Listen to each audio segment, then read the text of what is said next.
Assalamualaikum warahmatullahi wabarakatuh. Pada video kali ini saya akan mencoba untuk menjelaskan tentang sifat dasar analisis regresi atau nature of regression analysis. Sebenarnya materi ini pada video yang pertama kali saya buat sudah ada sedikit menjelaskan, yaitu tentang nanti bagaimana suatu permodelan itu menjadi suatu garis regresi linear ya, yang sederhana.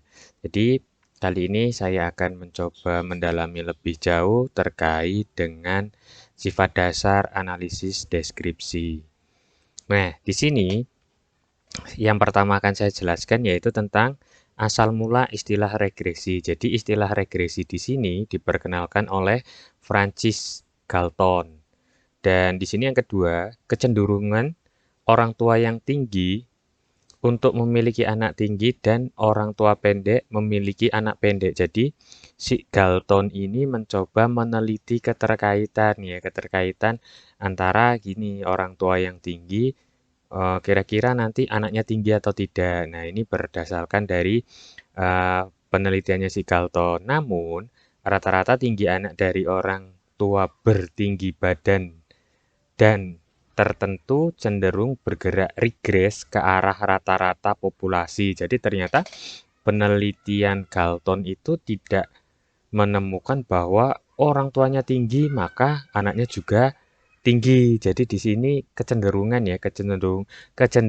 bergerak atau regres itu ke arah rata-rata populasi. Jadi dari beberapa populasi yang diteliti oleh Galton ini menghasilkan kesimpulan yang seperti itu. Family likeness in stature. Terus lanjut lagi di sini teori Galton tersebut didukung oleh Carl Pearson ya. Lanjut lagi di sini ada interpretasi regresi secara modern.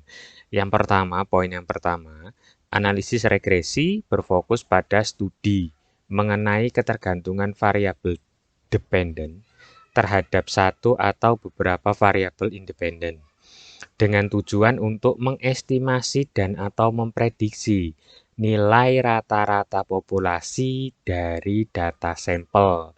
Nah, kalau di video sebelumnya sudah saya jelaskan ya perbedaan garis regresi atau mungkin permodelan sederhana regresi linear, baik itu berupa populasi ataupun sampel.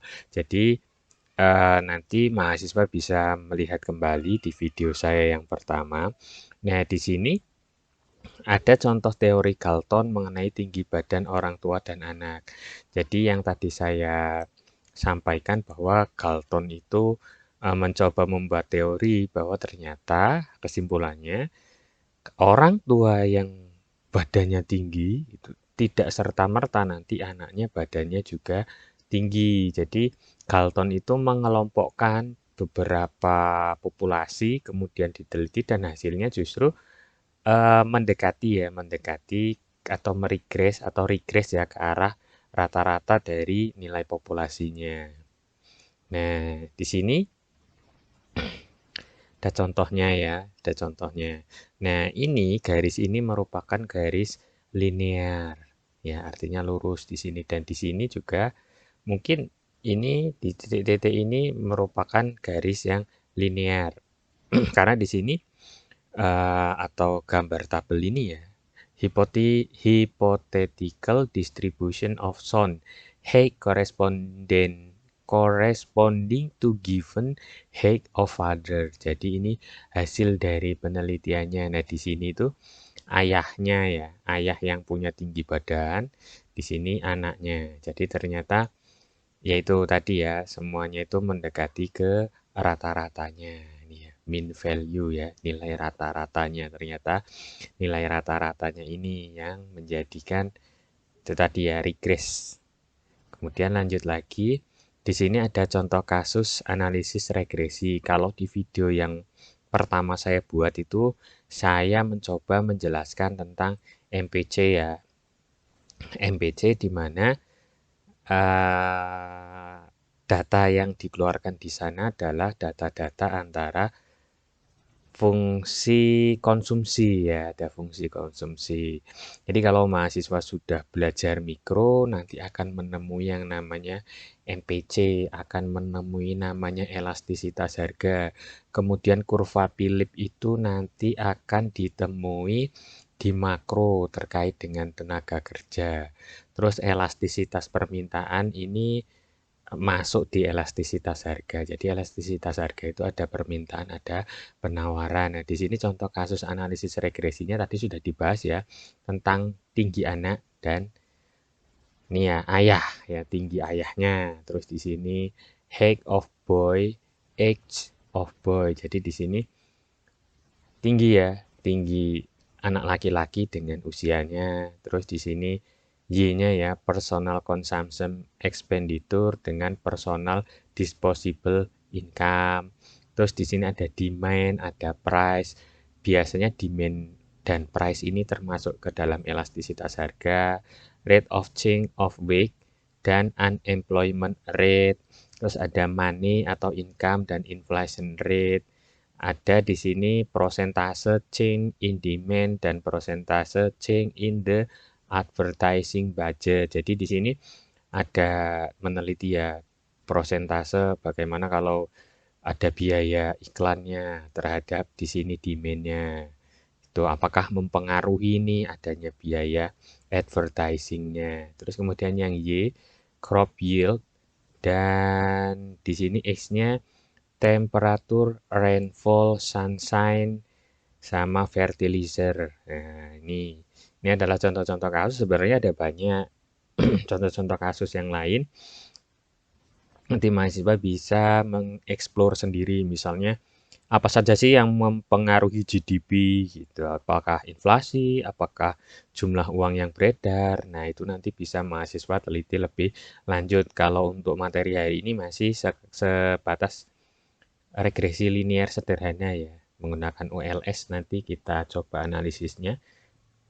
Terus ada hubungan relasi yaitu antara statistika dengan deterministik. Di sini yang pertama, dalam analisis regresi yang menjadi fokus adalah ketergantungan secara statistik, statistical dependence antar variabel bukan fungsional atau deterministik serta berkaitan dengan variabel random atau stokastik yang memiliki distribusi peluang. Nah, di sini stokastik itu apa? Contohnya ya, hasil panen yang dipengaruhi oleh curah hujan, suhu, pupuk, dan lain sebagainya. Kemudian deterministik itu adalah hukum gravitasi dari Newton. Jadi nanti apakah akan mempengaruhi gitu ya. Nanti mahasiswa bisa mengeksplor lagi terkait bidang-bidang ekonomi. Tapi nanti pelan-pelan kita akan membahas satu persatu terkait dengan ekonomi, ilmu ekonomi. Nah, di sini ada regresi dan kausalitas. Poin yang pertama, ketergantungan variabel dependent dalam analisis regresi tidak secara langsung menunjukkan kausalitas. Jadi tidak secara langsung ya, karena apa? Karena kan kalau yang di video saya yang pertama itu saya jelaskan bahwa ternyata faktor-faktor yang mempengaruhi konsumsi itu tidak hanya pendapatan saja, tetapi ada faktor-faktor yang lain. Berarti pendapatan itu tidak mutlak langsung gitu ya, langsung mempengaruhi atau ada hubungan kausalitas. Secara teori memang seperti itu teorinya, tetapi terkadang ya kita akan menemui hasil yang tidak sesuai dengan teori. Apakah itu benar atau tidak yang kita jalankan, itu biasanya tergantung dari data yang kita gunakan. Ya, tergantung dari data yang kita gunakan. Misalkan kok ternyata beda gitu ya dari teori hasilnya, ya kita harus bisa mempertanggungjawabkan. Kenapa kok bisa berbeda dengan teori? Kita harus melakukan argumentasi. Makanya tidak secara langsung menunjukkan kausalitas ya. Jadi jangan plek di situ aja kalau sudah menemukan hasil dari regresi. Kemudian harus ada informasi a priori yang logis untuk menentukan kausalitas. Nah, ini yang saya sampaikan di atas ya. Jadi tidak serta-merta oh iya ini dipengaruhi oleh pendapatan, sedangkan variabel yang lain tidak berpengaruh, kan tidak seperti itu. Makanya di sini harus ada informasi a priori yang logis untuk menentukan kausalitas. Jadi biasanya sih disesuaikan dengan teori. Jadi kalau teorinya seperti itu harusnya hasilnya ya sesuai teori. Nah, kalau hasilnya berbeda, nah ini yang menjadi tanda tanya. Apa yang menyebabkan kok hasilnya bisa berbeda dengan teori? Nah, ini harus dijelaskan secara detail dan ada buktinya, ya. Oke, lanjut dari regresi versus kausalitas. Sekarang di sini ada regresi dan korelasi. Kalau regresi sudah jelas ya.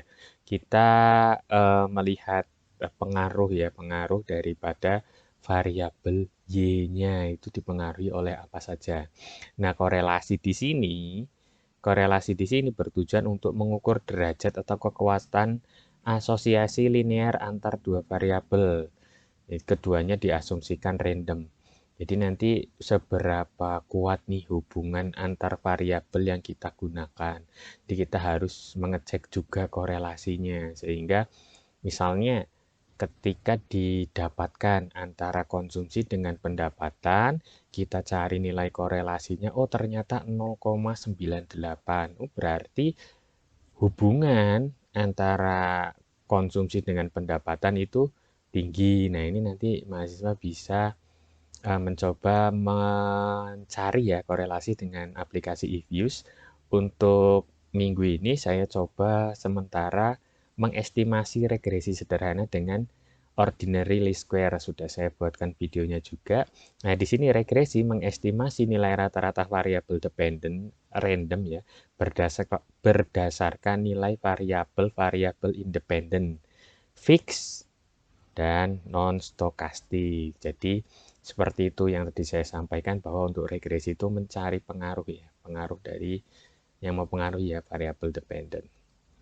Nah, ini ada terminologi dan notasi. Jadi kan kalau misalkan di sini dependent lawannya independen gitu. Di sini explain variabel lawannya independent variabel. Oh, ini harusnya di atas ya. Explain variabel harusnya explanatory variabel. Predictant, predictor. Regression, regressor. Tapi kalau saya sih untuk di mata kuliah ini, ekonometrika, saya menggunakan dependent dan independent saja biar mahasiswa nanti tidak apa ya tidak susah lagi ketika dapat mata kuliah statistik ya. Nah, dia ada respons, ada stimulus, ada endogenous, ada exogenous, ada outcome, covariate, controlled variable dan control variable. Nah, ini saya rasa mahasiswa tinggal membaca saja. Nah, di sini tipe data analisis ekonometrika di video sebelumnya juga saya sudah jelaskan. Ada time series data, ada cross section data, dan ada pool data. Time series data di sini berarti kan data berdasarkan waktu, ada harian, bulanan, kuartalan, ya, mingguan, dan lain sebagainya. Cross section itu biasanya satu waktu tapi tempatnya banyak, misalnya meneliti tahun 2011. Nah, itu tempatnya ada banyak, tidak hanya satu.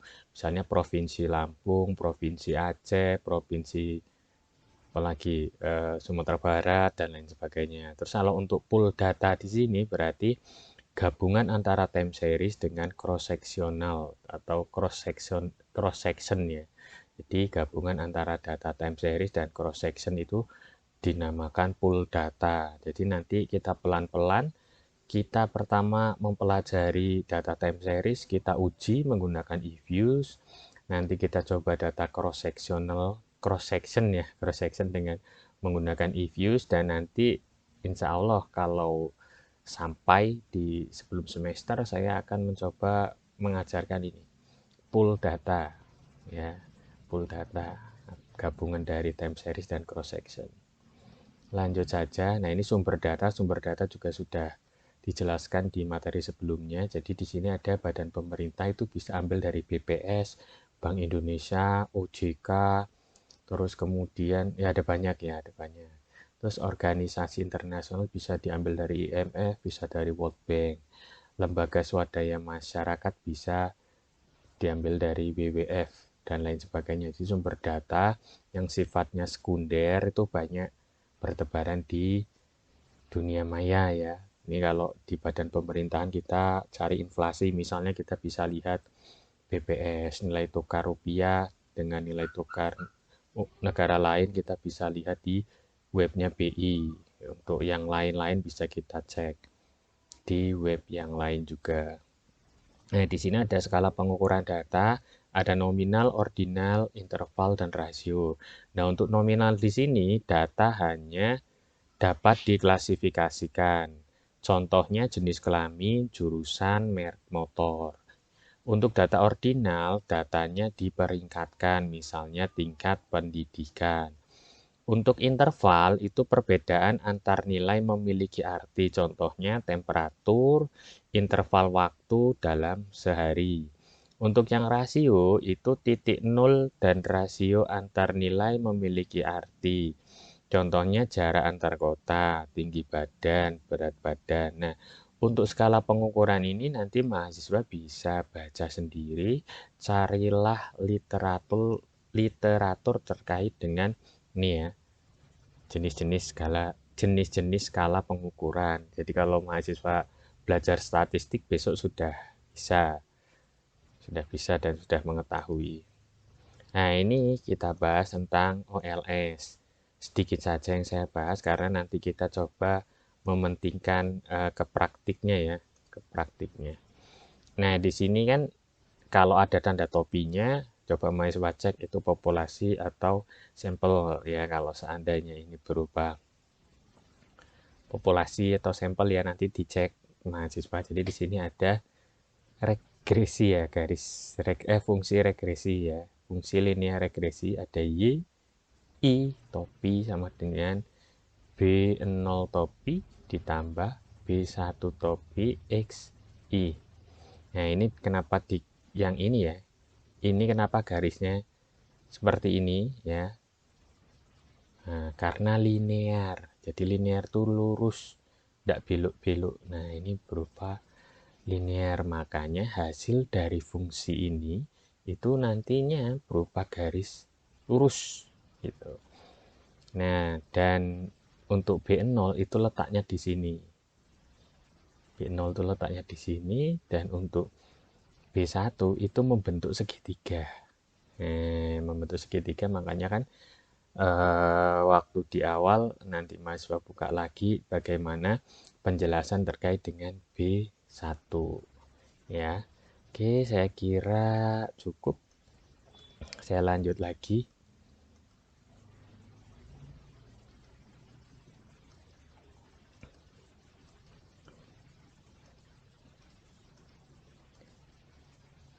Nah, ini kalau misalkan sudah ditemukan hasilnya ya.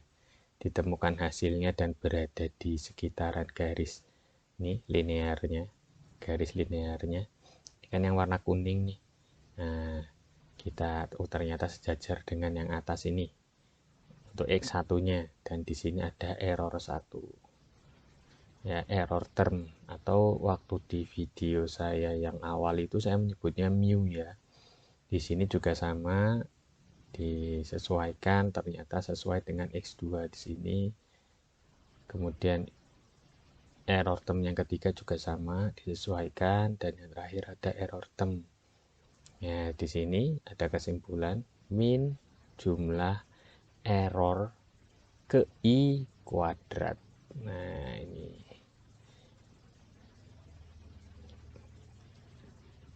Ya, jangan lupa. Oke, itu saja yang dapat saya sampaikan. Mudah-mudahan nanti mahasiswa bisa mencerna dengan baik. Kalaupun ada hal-hal yang belum dikuasai, akan lebih baik lagi jika mahasiswa bertanya karena memang ekonometrika kalau belum lulus mikro makro ditambah statistik ditambah matematika nanti apa ya penjelasan terkait teori ekonometrikanya itu pasti akan terasa berat. Kalau praktiknya atau ekonometrika terapannya itu pasti insya Allah mudah karena saya buatkan video tutorialnya. Jadi untuk mahasiswa tetap semangat dan sementara penjelasan dari saya baru ini saja. Terima kasih, saya akhiri. Assalamualaikum warahmatullahi wabarakatuh.